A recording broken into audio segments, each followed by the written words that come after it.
मुझे दोस्तों इस साउंड बॉक्स में आवाज़ का इशू आ रहा था।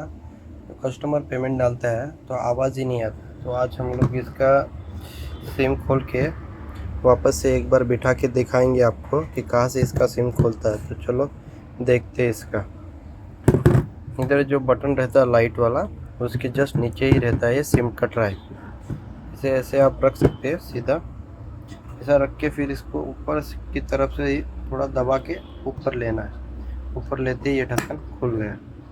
खुल के फिर आपको क्या करना है, इसमें का जो सिम दिख रहा है आपको, वो एक बार निकाल के वापस डालना। तो मैं करता हूँ। इस सिम मैंने निकाल दिया है और इसमें अपन वापस से सिम को डालेंगे। सिम ना होने पर ये साउंड बॉक्स खुद ही अपने आप ही बोलने लग जाता है कि सिम डिटेक्ट नहीं हुआ। हमको वापस डालना है सिम डिटेक्ट हो गया है। इसने बोल दिया कि सिम डिटेक्ट हो गया है।